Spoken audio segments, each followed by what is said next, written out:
Graça e paz, irmãos. Graça e paz, queridos. Feliz com Jesus? Pega a sua Bíblia, por favor. Deixa eu ministrar mais uma parte da palavra profética ao seu coração. Abra Neemias. Prometo que serei breve. Melhor do que prometer é dar a palavra, né?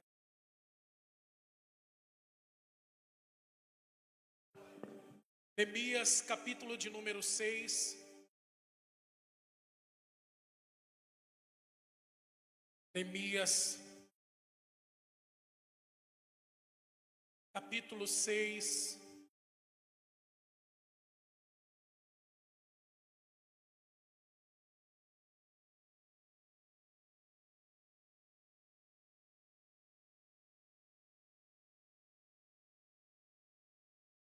Versículos 3 e também o versículo de número 15.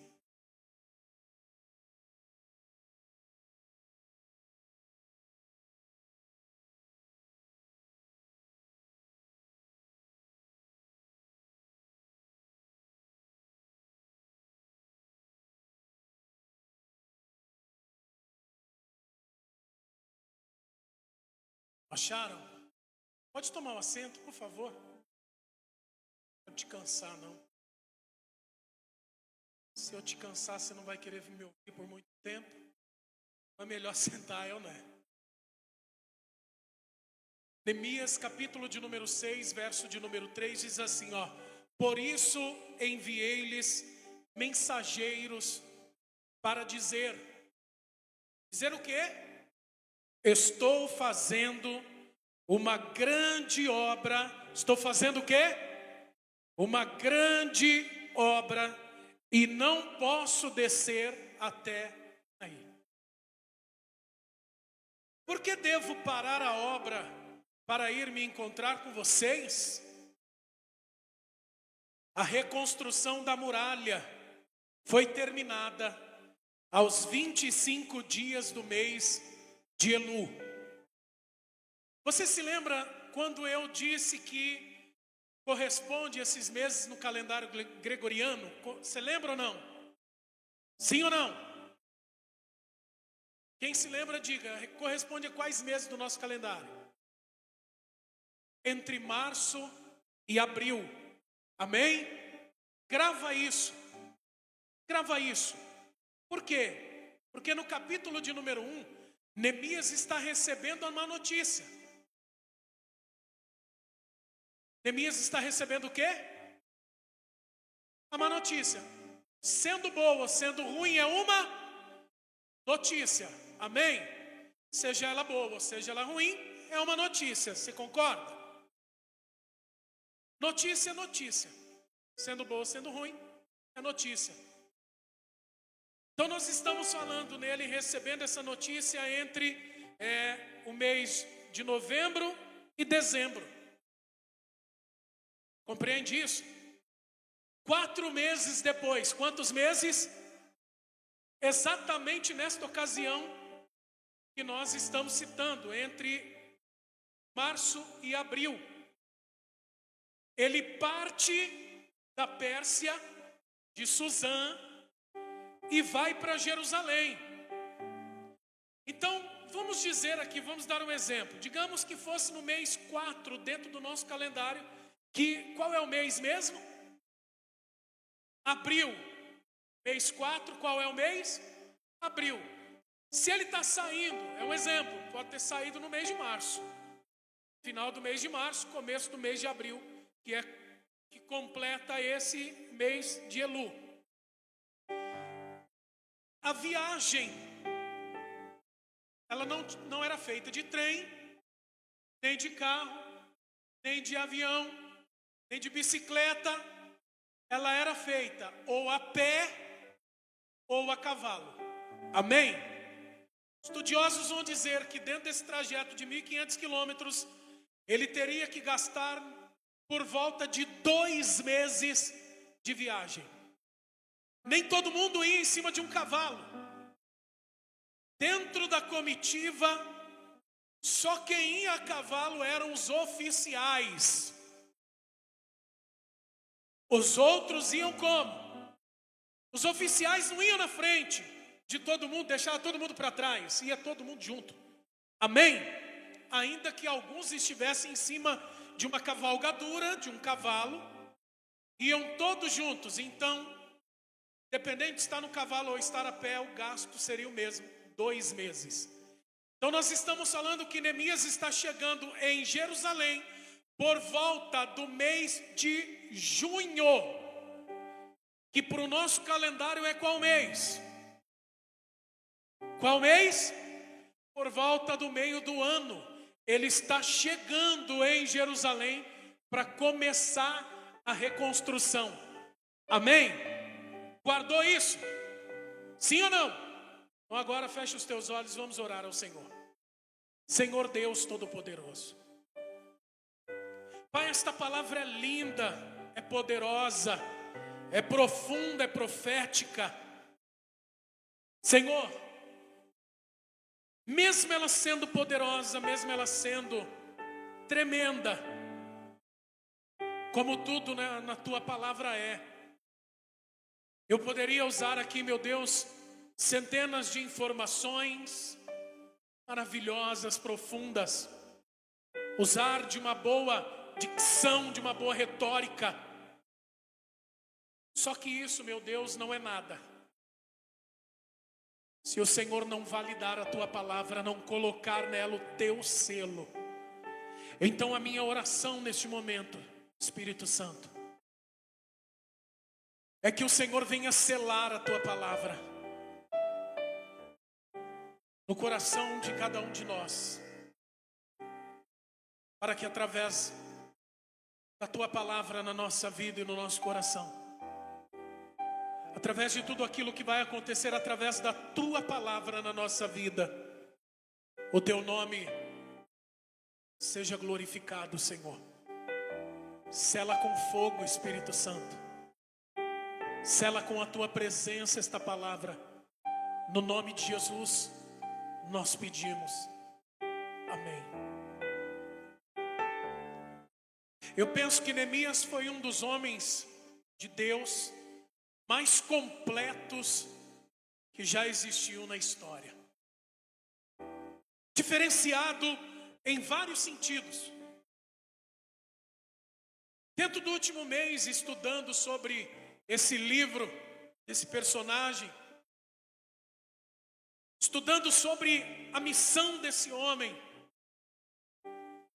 em todas as fontes, é essa linguagem que nós usamos dentro da teologia, em todas as fontes que nós bebemos, de comentários expositivos, de intérpretes das Escrituras, eu não pude contemplar dos que eu gosto de ler, que são as maiores referências, como por exemplo Norman Champlin, como Wisby e vários outros comentaristas, Pastor Hernandes Dias Lopes, vários outros comentários. Eu não vi em nenhum momento qualquer um desses comentaristas. E para você ter uma ideia, foram 8 comentaristas diferentes, 8 fontes diferentes que eu usei para poder estudar esse livro. Eu não vi em nenhum momento nenhum desses estudiosos sendo contra o que o outro dizia a respeito do homem Neemias e da sua missão. Eu penso que uma das maiores características de Neemias, e Pastor Hernandes Dias Lopes é um dos aspectos que ele vai de maneira muito forte frisar da vida desse personagem, é a liderança que Neemias tinha, o tato, senso de liderança que esse homem tinha. Vai destacar também um ministério extremamente importante, e eu penso que sem ele também a igreja não sobrevive, que é o ministério da intercessão e da oração. Essas duas coisas já nos primeiros 6 capítulos, Pastor Hernandes Dias Lopes vai frisar muito isso. vai falar muito disso, dessa liderança, desse ministério de intercessão. E falando sobre o ministério de intercessão de Neemias, um escritor chamado Gary LaFerla, ele vai contar em uma dos seus livros sobre algo que aconteceu em 1942, em plena Segunda Guerra Mundial. Os Estados Unidos da América, 10 anos antes desse fato, ou seja, 12 anos para ser mais preciso, em 1930, eles vão mandar construir um cruzador atlântico, um navio de guerra, um dos maiores do mundo até aquele presente momento, intitulado como USS Astoria. Ele participou de várias empreitadas no mar, mas quando chega em 1942, plena Segunda Guerra Mundial, na ilha de Savo, em meio àquele grande conflito acontecendo entre os cruzadores atlânticos que existiam naquele tempo, o SS Astoria é atingido diversas vezes por diversas bombas, fazendo com que ele viesse a começar a naufragar. Nesse cruzador atlântico, nesse navio de guerra, existiam várias torres aonde os fuzileiros podiam se posicionar para dali ter a melhor visão e poder, com uma arma de alto e grosso calibre, pudesse atirar no inimigo. Só que em uma dessas bombas que o inimigo lança contra o Astoria, a história vai dizer, e não só Gary vai dizer, mas muitos que contam desse episódio vão dizer que naquele dia o Astoria, quando foi atingido, uma dessas torres, a torre de número 1, ela vai ser atingida. E o homem que estava ali, o fuzileiro naval que estava ali, chamava Eugene Staples. Quando essa torre é atingida, os estilhaços daquela bomba que destruiu aquela torre atingiu as pernas de Eugene Staples, fazendo com que ele fosse lançado daquela torre em alto mar. Só que quando ele cai em alto mar, a história vai dizer que a única coisa que ele tem ali naquele momento é um pequeno cinto, um estreito cinto salva-vidas, que segundo esses historiadores, eles vão dizer que aqueles cintos que eram usados naquele tempo, eles tinham um mecanismo muito fácil de ser acionado, para que quando o fuzileiro naval, a pessoa caísse nas águas, facilmente pudesse ativar aquele dispositivo e assim poder ser auxiliado e até mesmo salvo de morrer afogado. O que chama muita atenção é que esse fato, eles contam, aconteceu durante a noite. Não durante a madrugada, mas durante a noite. Esse bombardeio aconteceu contra o Astoria. Imagine que quando Eugene Staples, ele cai nas águas, ele vai passar a madrugada inteira. Quando deu 5 horas da manhã, Staples ainda estava na água, sendo salvo, acredite você ou não, por aquele pequeno e estreito cinto salva-vidas. Quando foi 6 horas da manhã no relógio, veio a primeira missão de resgate.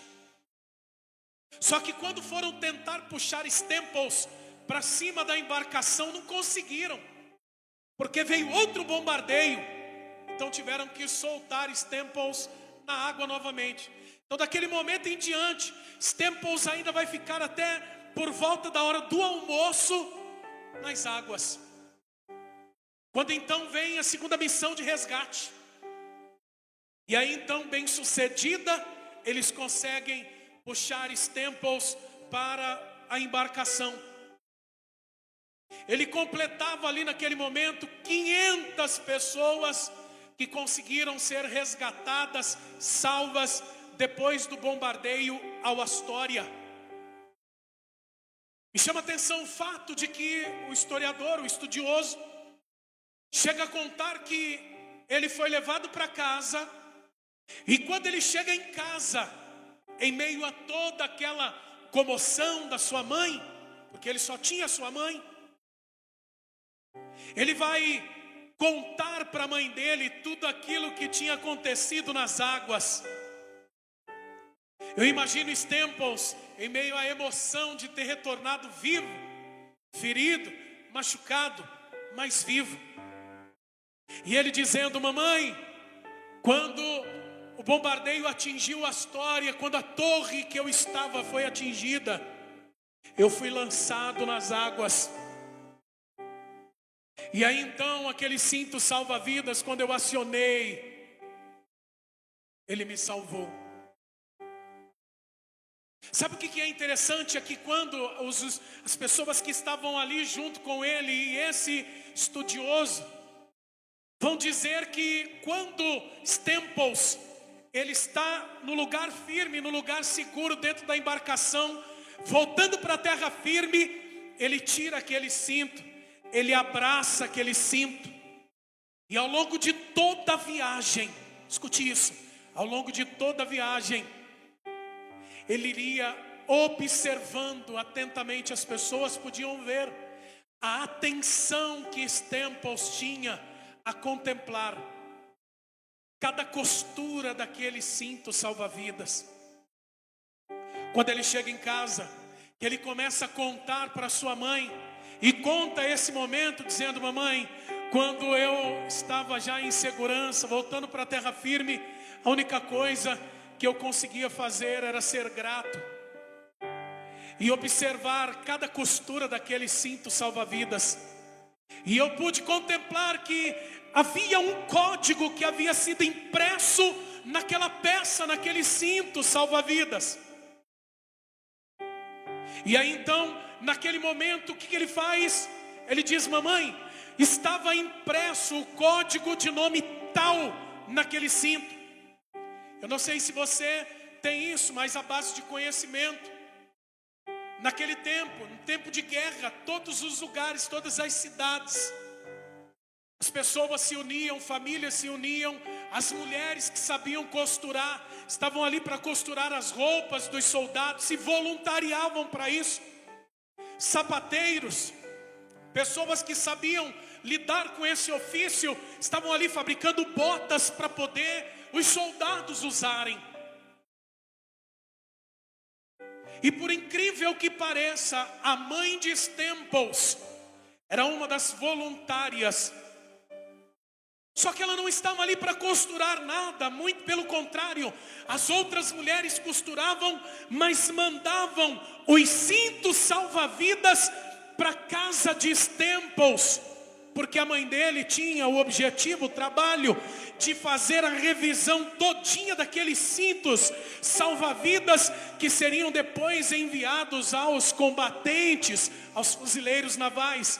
E quando Staples fala para a mãe dele o código que estava escrito, pois cada lar que fazia a sua revisão, cada mulher que revisava os cintos, imprimia o seu código no cinto.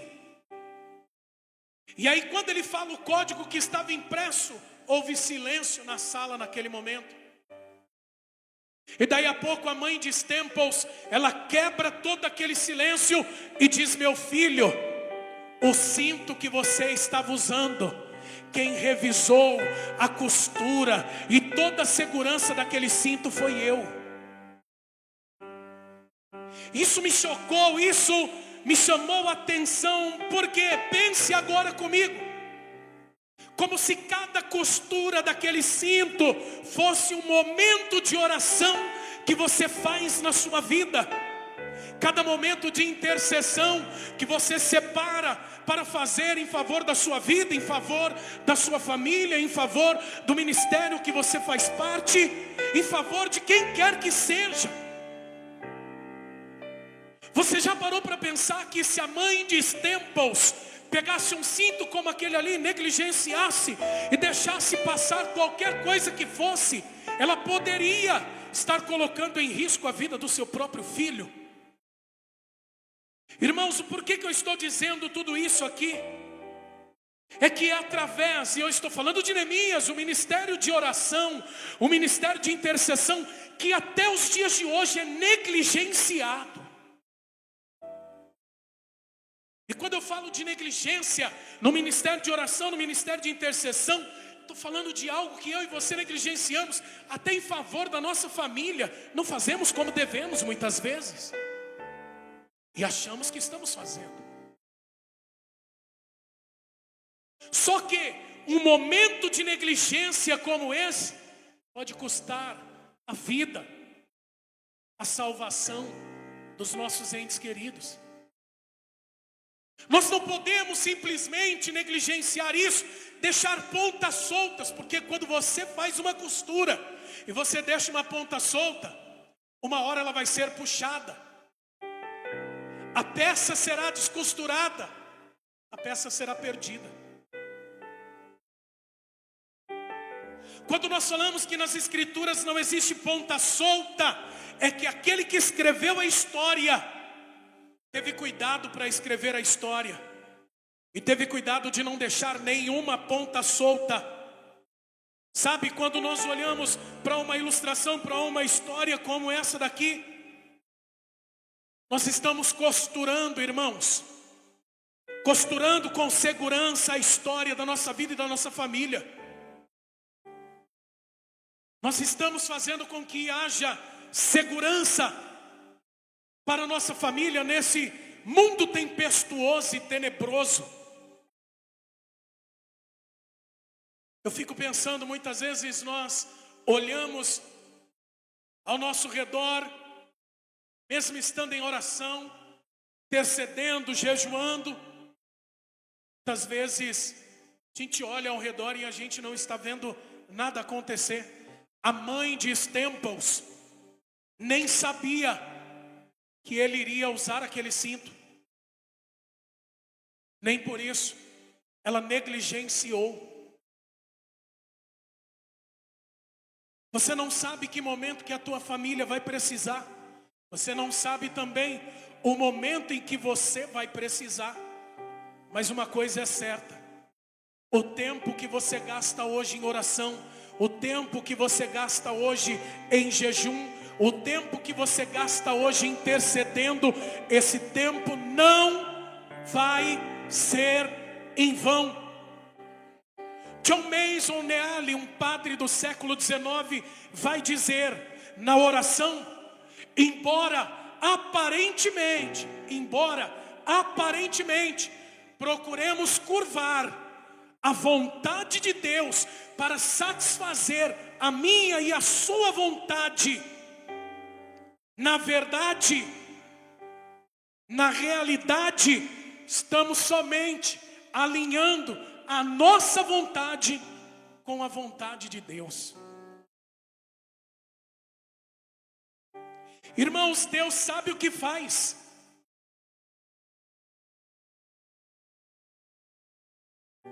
Deus jamais perderá o controle de qualquer situação que seja. Nós precisamos entender que a oração, a intercessão e o jejum, eles vão pura e simplesmente assim, alinhar a história, a nossa vida ao céu. É isso que ela vai fazer. Costurando, escuta isso, costurando com o plano invisível de Deus. Irmãos, a gente não está vendo, mas o Senhor está costurando, o Senhor está bordando a minha e a sua história. Quando nós pegamos algo, quando nós pegamos uma peça que está sendo bordada ainda, se nós olharmos ela de baixo para cima, pode ser que a gente não vai ver o desenho como se deve. Se nós olharmos de cima para baixo, ou seja, se nós olharmos com a ótica de Deus, nós vamos entender que o Senhor está tecendo algo maravilhoso para a minha e para a sua vida. O Senhor está tecendo algo maravilhoso para a minha vida, para a sua vida e para a nossa família. É por isso que eu e você não podemos negligenciar a nossa vida de jejum, de oração, de intercessão. Outro estudioso que vai falar muito sobre o Neemias e as suas características é Warren Wiersbe, que vai falar sobre a fé de Neemias. Eu acho tremendo o que ele fala sobre a fé que Neemias tem. No seu comentário ele vai dar algumas descrições, algumas evidências sobre a vida de fé que Neemias tinha. Esse escritor ele vai concordar com os demais escritores sobre esse ministério de intercessão e de oração de Neemias. Vai concordar com o ministério de liderança que ele tem. Nós precisamos olhar para dentro dessa história. Não é olhar do lado de fora dela, não. Mas é olhar para o lado de dentro dessa história com os olhos da fé. Quando nós fazemos isso, irmãos, nós vamos chegar à ideia de que não foi só Neemias que foi convidado, foi chamado para ser um reconstrutor, não. Olhando para dentro dessa história com os olhos espirituais, eu penso que cada um de nós fomos chamados para sermos reconstrutores. Precisamos entender que o Senhor está nos chamando para fazer esta obra, esta missão pessoal e espiritual de reconstrução. E como igreja local, estamos sendo chamados a reconstruir também. Só que não de qualquer forma não, irmãos. Com fé. Não sei se você sabe, mas dentro das Escrituras, confiança. Em muitos momentos nas Escrituras, confiança vai vir com o sentido de fé. Martinho Lutero, no século 17, vai dizer que a fé é uma confiança viva e ousada na graça de Deus. Ele ainda diz que ela é tão certa e segura que um homem e uma mulher pode colocar a sua vida em jogo 1000 vezes por ela, pela fé. Alguém vai dizer assim, mas eu não quero falar de Martinho Lutero, pastor. Eu quero saber o que Jesus acha disso. Um dia, com um filho endemoniado, um pai chega para Jesus, o filho está convulsionando, possesso por um espírito maligno, e aquele pai desesperado vai dizer para Jesus: Senhor, o Senhor pode fazer alguma coisa pelo meu filho? Resposta de Jesus em Marcos capítulo 9, verso 23 é: se eu posso, se eu puder fazer alguma coisa pelo seu filho. É uma pergunta que Jesus está fazendo para aquele pai. E logo em seguida Jesus vai completar dizendo para ele: tudo é possível ao que tem fé.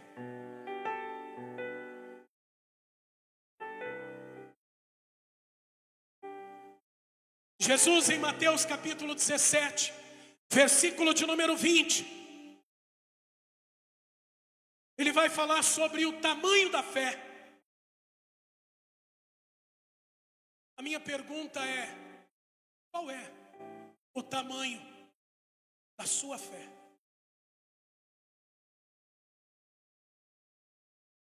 A pergunta que não quer calar é: se você tem que usar a tua fé hoje, porque existem inimigos que se levantaram, porque existem barreiras e impedimentos que estão no seu caminho. Será que você teria fé suficiente? Será que eu teria fé suficiente para remover do nosso caminho os obstáculos que se opõem a nós? Os inimigos que se levantam contra nós? Porque Jesus, como eu disse em Mateus 17:20, vai dizer: porque vocês ainda não levam Deus a sério. Na Bíblia, a versão, a mensagem, escrita pelo estudioso Eugene Peterson, ele vai escrever dessa maneira aqui, ó: porque vocês ainda não levam Deus a sério.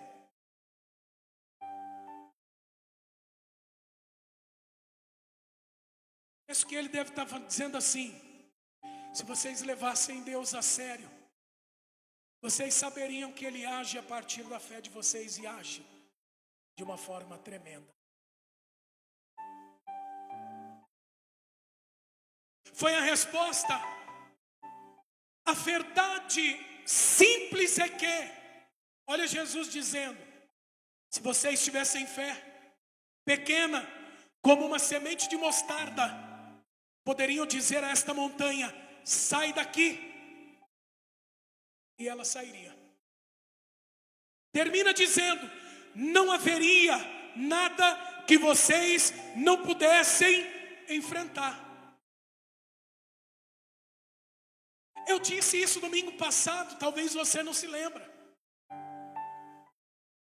O Senhor nos promete muitas bênçãos para 2025, mas eu já disse que serão tempos de luta. Se levantarão muitas lutas. Muitas lutas. Só que o Senhor está dizendo que se eu e você tivermos fé, ainda que seja pequena, nós vamos poder enfrentar qualquer coisa, qualquer situação.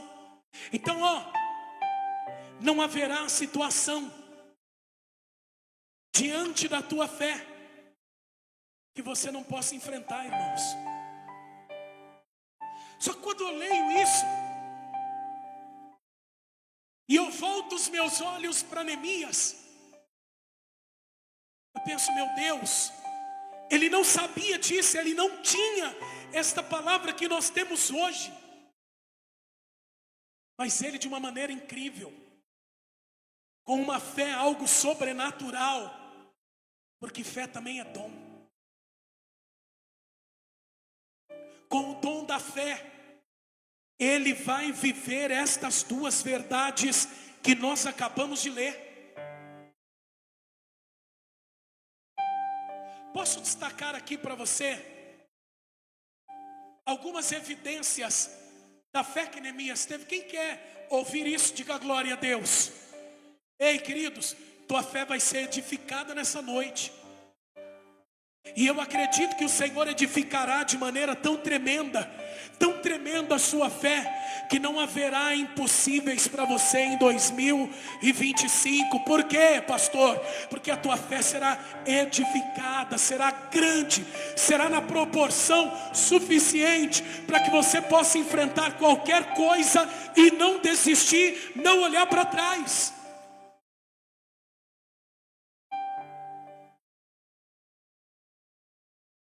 Entender essas evidências aqui vai nos levar a outro nível, a outra realidade. Vai nos levar além, para que nós possamos viver tudo novo de Deus em 2025. Nos levará à reconstrução que cada área da nossa vida precisa. Ei! Você precisa reconstruir cada área da sua vida. Precisa de reconstrução. As áreas da sua vida não são perfeitas. Você precisa reconstruí-las. E a primeira evidência da fé de Neemias foi que Neemias teve fé para esperar. Dá uma olhadinha para quem está do seu lado e diga assim: você tem paciência para esperar?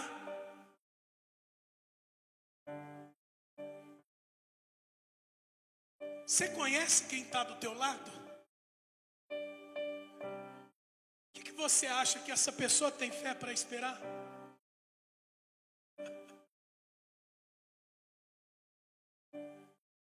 Ei, deixa eu dizer uma coisa aqui. Uma das maiores dificuldades minha e sua é o que mesmo?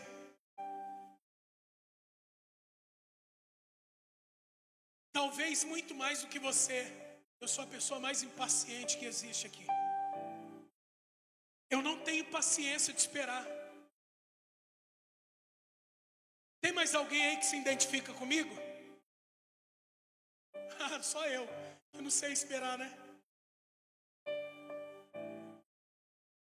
Tem algumas pessoas que eu conheço todos aqui. E a gente olha e tem até aquele semblante, aquela fisionomia, aquele jeitão de quem tem paciência de esperar, não tem? Agora quem é temperamental quanto eu e mais alguns aqui, ó, fica fácil identificar que a gente não sabe esperar, não é verdade? Eu talvez seja um dos meus, tenho muitos, mas talvez seja um dos meus maiores defeitos e problemas, esperar. Se eu peço alguma coisa para alguém, então, pode fazer isso para mim? Só que tem gente que eu peço alguma coisa e eu nem digo, vai no seu tempo, porque senão nunca acontece. Tem gente que é tão paciente, que você fala assim, vai no seu tempo. Até para morrer demora 1 ano. Começa agonizando em janeiro, só vai realmente parar de funcionar o coração em dezembro. É assim ou não é? Rapaz, pensa numa raiva que me dá. Uma paciência dessa. Se é para morrer, morre logo. Não é isso? Brincadeiras à parte, o que eu quero dizer é, se é para fazer, vamos fazer logo, sim ou não? Eu sou desse jeito. Então para mim é um problema muito grande esperar. Só que nós estamos falando de alguém que teve fé para esperar. E ele esperou quanto tempo? 4 meses. Quanto tempo, irmãos? 120 dias, 4 meses. Desde que ele ouve a notícia ruim, esse homem começa a orar, a jejuar. Ele chora por 4 meses, ele jejua por 4 meses, ele ora por 4 meses, para que Deus lhe prepare o momento. Olha que tremendo isso, para que Deus prepare um único momento, irmãos. Deixa eu dizer uma coisa para você, o quanto é importante, o quanto o Senhor tem me feito entender isso aqui que eu estou ministrando ao seu coração. Não é sobre fazer o negócio rápido demais, ou acontecer rápido demais. O Senhor está me fazendo entender que quanto maior a preparação, melhor será o momento que Ele vai preparar para entregar para nós aquilo que Ele tem para a nossa vida. Então seja 1 mês, seja 2, seja 4, sejam 6 meses, nós precisamos estar em preparação para receber o direcionamento de Deus. Escuta isso, ele passou todo esse tempo esperando a direção, mas não só esperando. Ei, você não está sendo chamado, nós não estamos sendo chamados para ficar inerte 4 meses, não. O Senhor está nos convidando a passarmos 120 dias em preparação, em jejum e oração, para a direção que Ele vai nos dar, que vai mudar completamente o rumo, a trajetória da minha e da sua vida e de toda a nossa família. Queridos, é uma única direção de Deus para mim e para a sua vida, vai fazer tudo mudar.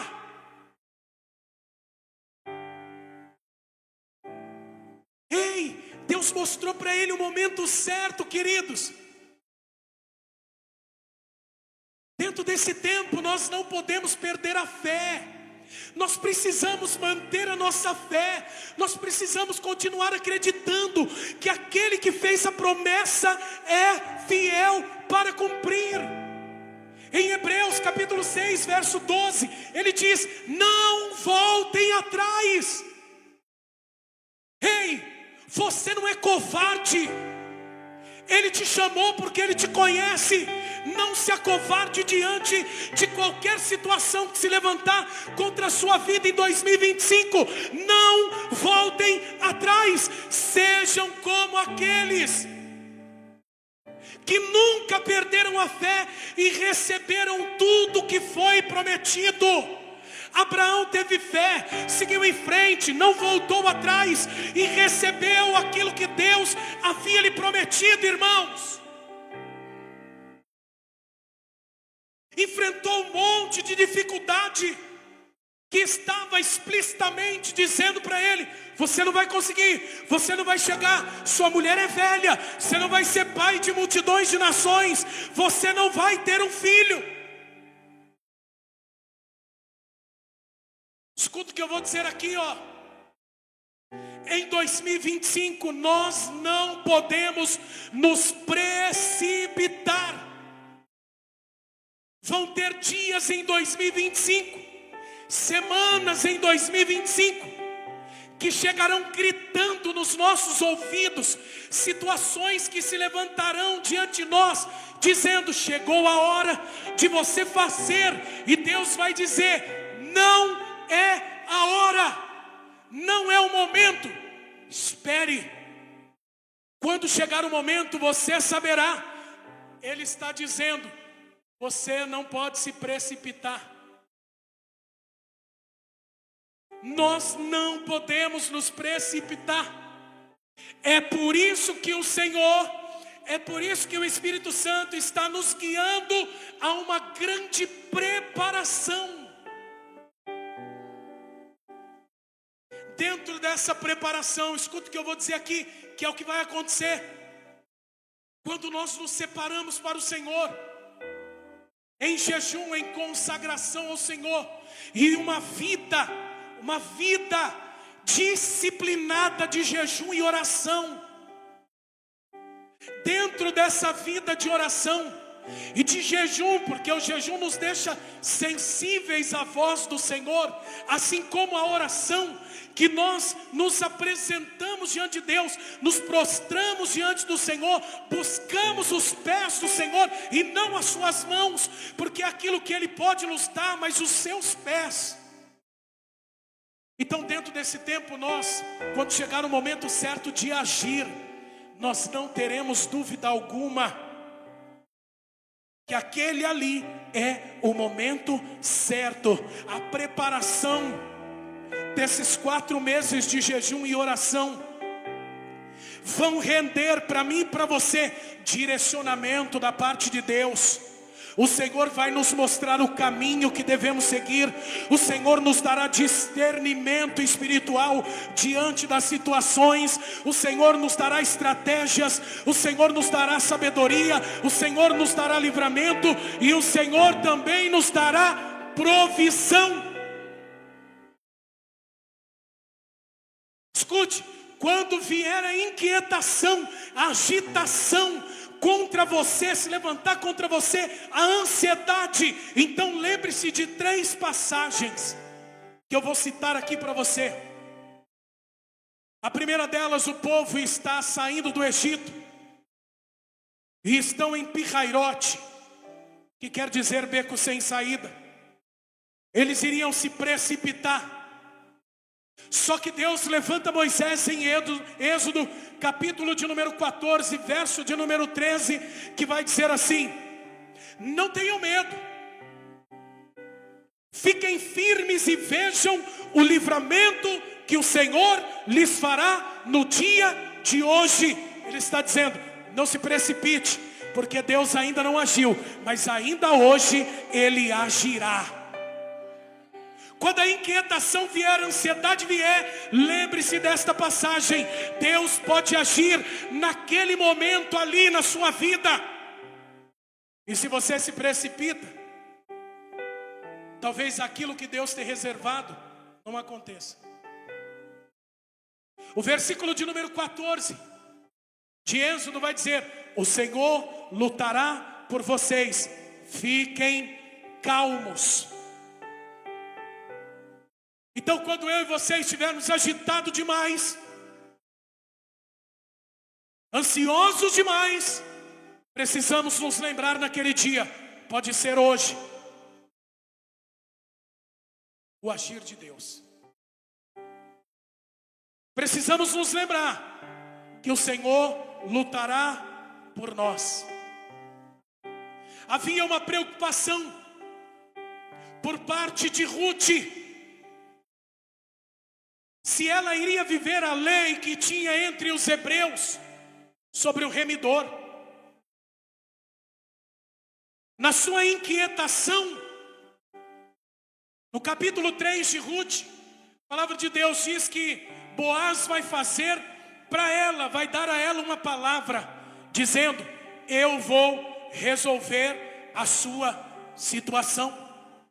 Ei, Boaz, o remidor, está dizendo assim: eu vou resolver a tua situação. Quando ela chega em casa, que ela está junto com Noemi, ela está ansiosa, ela está agitada, ela está preocupada. E a resposta de Noemi para ela é: espere, minha filha, até que você saiba em que darão as coisas, porque aquele homem, ou seja, o remidor, não descansará enquanto não resolver o teu caso. Ainda hoje, ei, eu e você estamos na presença, não é de Boaz não, nós estamos na presença de Jesus Cristo, que é o meu e o teu remidor. E se Ele disse que em 2025 áreas da nossa vida serão reconstruídas, serão resolvidas, então meu filho, então minha filha, diz o Senhor, descansa, porque o Senhor pode resolver toda a sua vida com apenas uma palavra.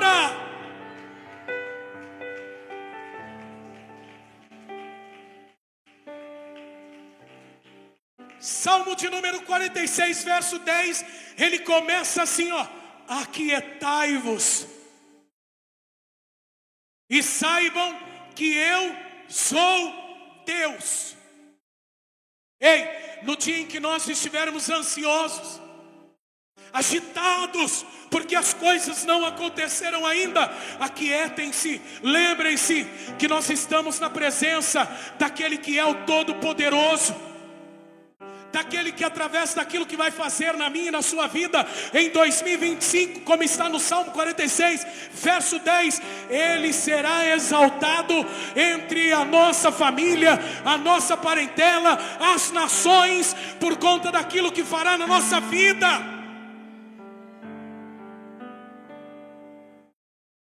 Quando nós estivermos agitados, precisamos ter fé para esperar, porque no verso de número 11, a palavra vai dizer, o salmista vai dizer: o Senhor dos exércitos está conosco. Ei, no momento em que os inimigos se levantarem com fúria contra a nossa vida, como se levantaram ali contra Neemias e contra todos os reconstrutores, ele não sabia disso, mas ele sabia que Deus estava com ele. Dá uma olhadinha para quem está do seu lado e diga assim: 2025 você vai precisar esperar, você vai precisar descansar no Senhor. Diga aí. Durante o período de 120 dias, eu e você vamos ter que aprender a esperar e descansar no Senhor. Alguém vai olhar para as situações, presta atenção aqui no pastor. Eu sinto a presença do Espírito Santo para dizer isso para você. Nesses 120 dias, Eu e você não podemos nos esquecer daquilo que está no provérbio de número 21, verso 1, que diz que o coração do rei está na mão do Senhor. Ei, ele diz assim, ó, como correntes de águas, assim é o coração do rei na mão do Senhor. Este o dirige para onde quer. Se Deus disser assim, chegou o dia de eu intervir na tua vida, o Rei dos Reis intervirá na sua vida, intervirá no coração de seja lá quem for, para poder te honrar e te abençoar e cumprir aquilo que te prometeu. É Deus olhando para mim, para você, nessa noite dizendo, meu filho, minha filha, em 2025, eu vou mover corações a seu favor. É Deus declarando para mim, para você, nesta noite, aquilo que Isaías está declarando no capítulo 43, no versículo de número 13. Ainda antes que houvesse dia, eu sou. Quando nós estivermos inquietos por alguma coisa, Deus vai nos dizer, não há quem possa escapar das minhas mãos. Operando eu na sua vida, quem impedirá?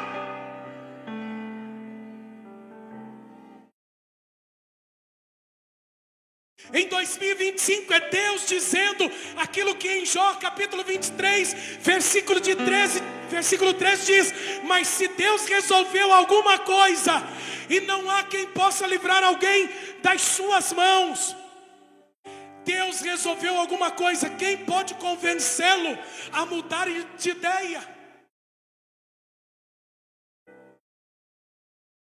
Jó está dizendo assim, se Deus resolveu te abençoar, então se prepare, porque vai vir bênção. Talvez você não tenha entendido, ele está dizendo assim, ó, quando ele quer fazer alguma coisa, ele faz e ninguém pode impedi-lo.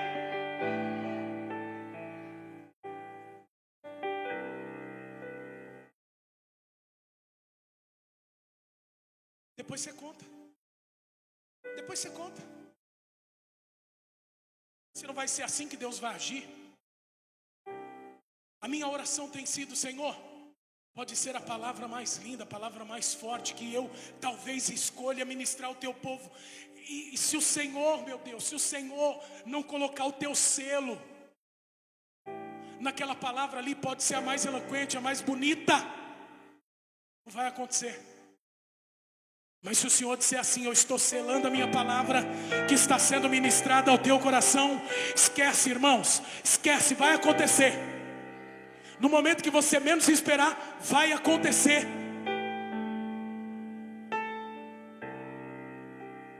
Segunda evidência da fé de Neemias, e eu vou caminhando para o final, porque eu quero entregar algo muito importante para você.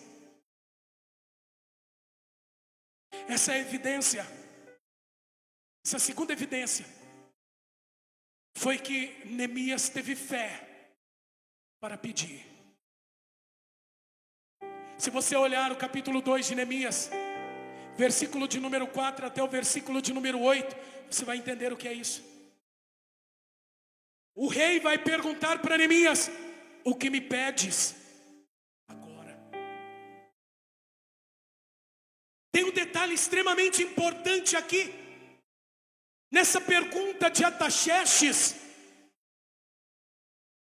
não é uma simples frase, não. O que é que você quer? O que você me pede agora? Não, ele estava dizendo assim, Neemias, eu estou colocando à disposição de você o poder e a riqueza do meu reino.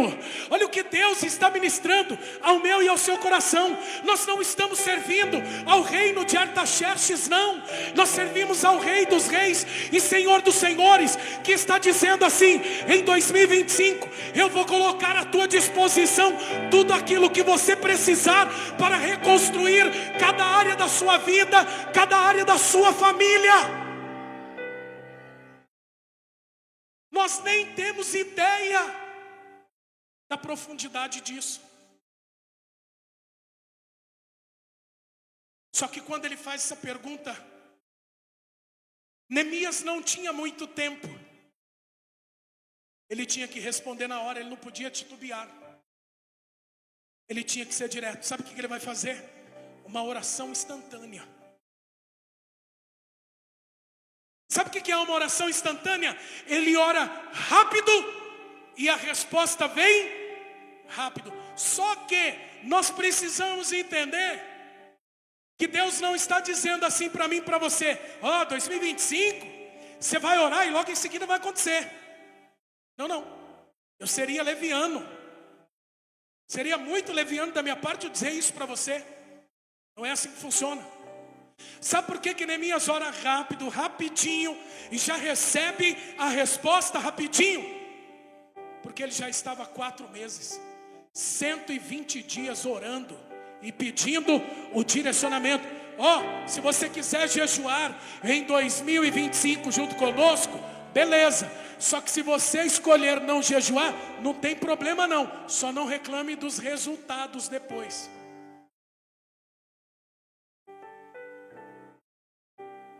Eu sei o que eu estou falando. Se você não quiser jejuar, não tem problema, você não é obrigado. Só que não reclame do resultado. Porque se você não se preparou, como que você vai receber? Como que uma pessoa aqui vai ter uma audiência, um advogado, que vai ter uma audiência importante, que vai mudar a vida dele, o cachê ali, o que ele vai receber, vai mudar a vida dele, e ele não se prepara como se deve para aquela audiência? Bom, essa causa, ela vale 500 milhões.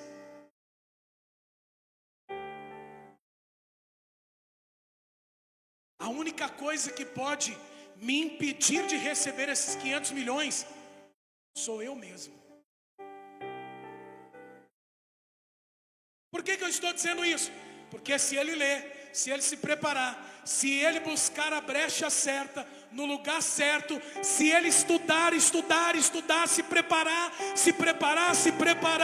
ele vai conseguir alcançar um resultado favorável. Nós vivemos em uma geração que quer ser rico, mas não se prepara para isso. Não faz por onde. Tem gente que diz assim: eu vou ser um profissional bem sucedido, mas não estuda direito.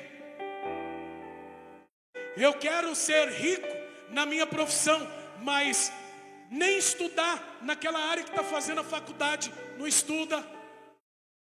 Na carreira que decidiu seguir, não estuda, não se aprofunda, fica sempre na mesmice, não ata nem desata, não vai para frente nem para trás, fica ali, Ei, se eu quiser ser um pastor melhor do que eu sou, eu que já estudei e estudo há 18 anos quase, porque desde a minha conversão eu estudo a palavra de Deus, e a minha esposa é prova disso. São 18 anos de conversão. Eu completei segunda-feira da semana passada. Eu completei 18 anos de conversão. São 18 anos estudando a palavra. Sou teólogo formado há 3 anos. Continuo estudando. E se eu quiser ser melhor do que eu sou hoje, eu vou ter que continuar estudando. Se eu quiser chegar longe, vou ter que continuar estudando. Vem cá, deixa eu te perguntar. Você está contente com o que você alcançou até hoje? Alguém vai dizer assim: tá bom, pastor. Deixa de ser miserável. Dá para alcançar muito mais do que isso, e você sabe disso.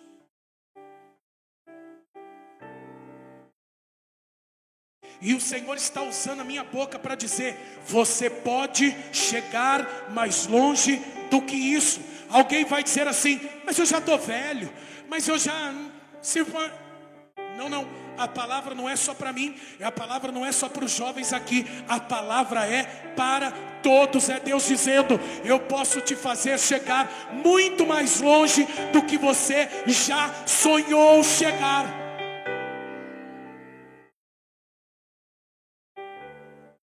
Eu preciso me sentir encorajado por esta palavra aqui. Ei, as pessoas que iriam se aproximar do trono de Artaxerxes, do rei da Pérsia, elas precisavam temer. Por quê? Porque essas pessoas não sabiam se no momento em que elas fossem se apresentar ao Artaxerxes, era um momento que o rei estava bem, ou que elas não seriam mal interpretadas, porque se elas fossem mal interpretadas, ainda corriam o risco de morrer. Só que, irmãos, nós estamos falando no trono da graça de Deus. Nós estamos falando em caminharmos na direção do Senhor, na direção do trono da graça, aonde nós não teremos risco nenhum de vida. Ao nos aproximarmos diante dele, a ter medo, será que o Senhor vai me interpretar mal? Não, não, Deus não vai te interpretar mal, porque Ele não olha para o teu semblante, como Artaxerxes estava olhando para o semblante triste de Neemias.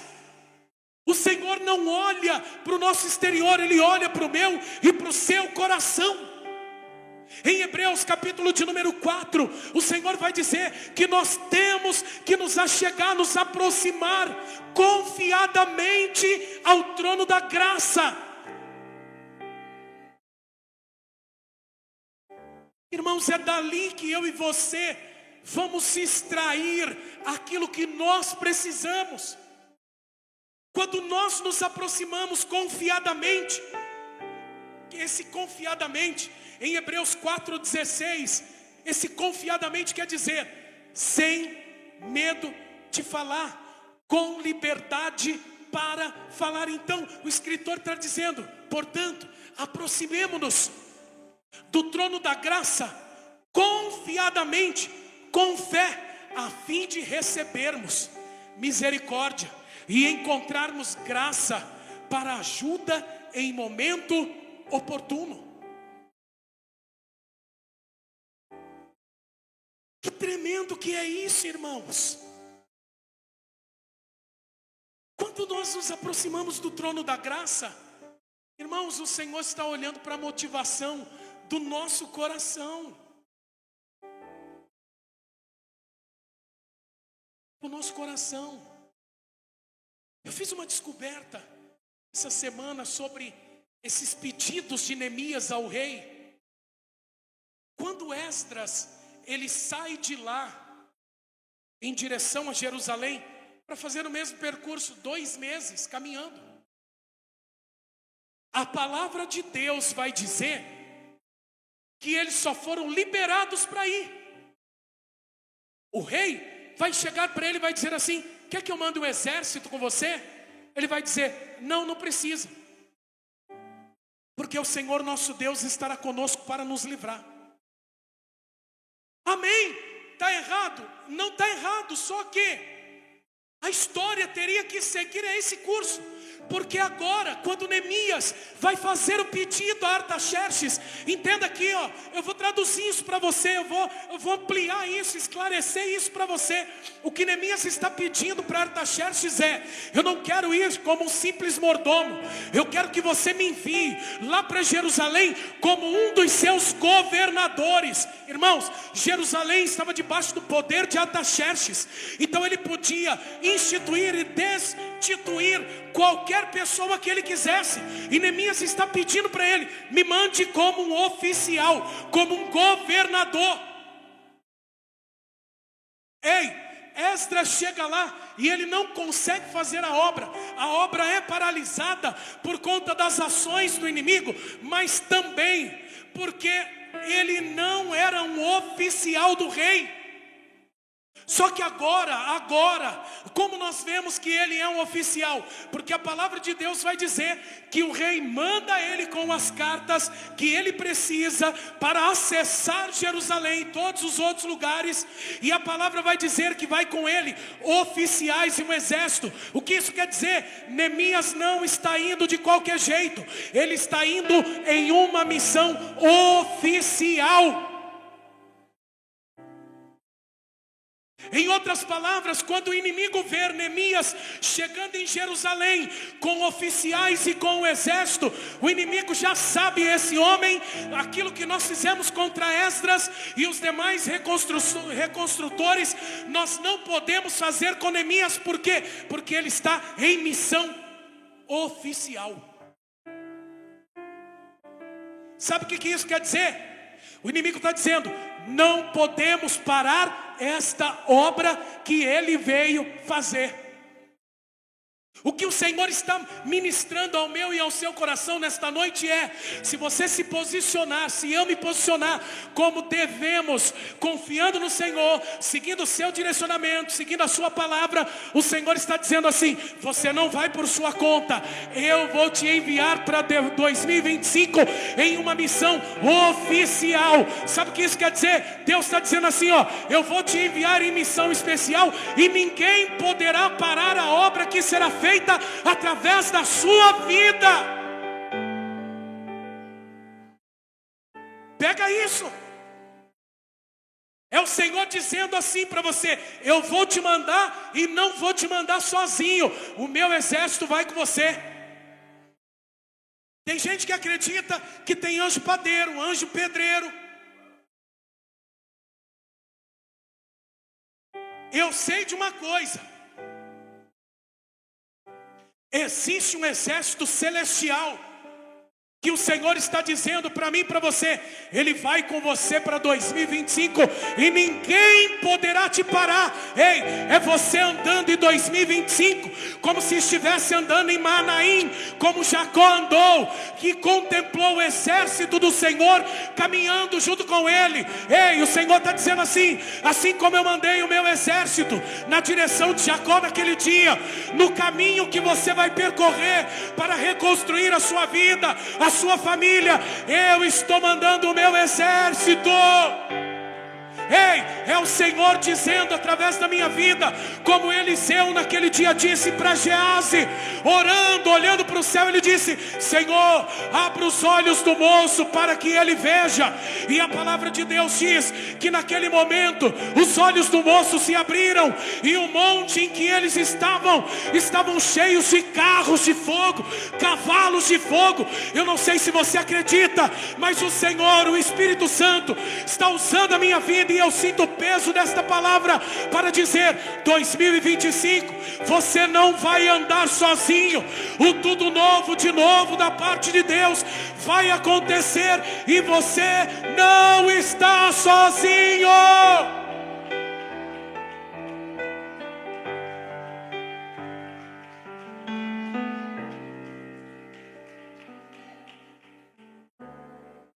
Parei.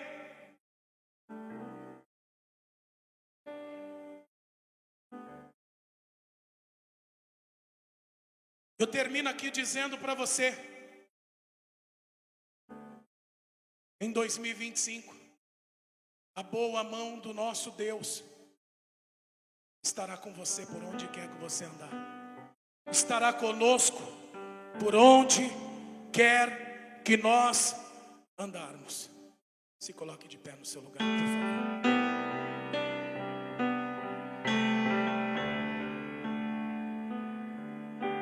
A mesma boa mão de Deus que estava com ele também está conosco. Feche os teus olhos, curve a tua cabeça.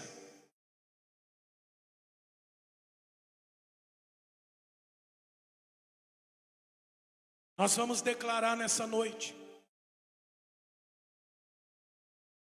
tudo novo de novo.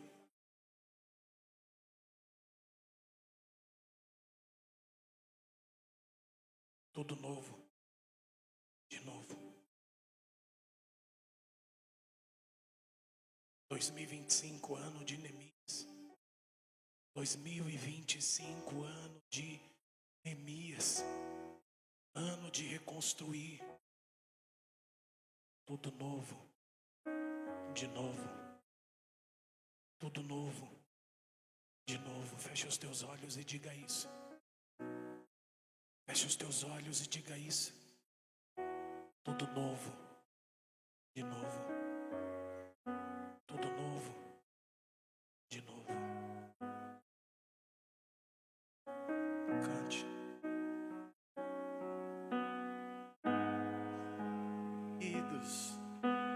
portas queimadas. Essa era a cena que eu ouvi falar. Clamei, ó meu Deus, ouve minha oração. Eu só quero recomeçar, Aleluia! reconstruir cada sonho que sonhei, cada lágrima que caiu, me fez ouvir tua voz.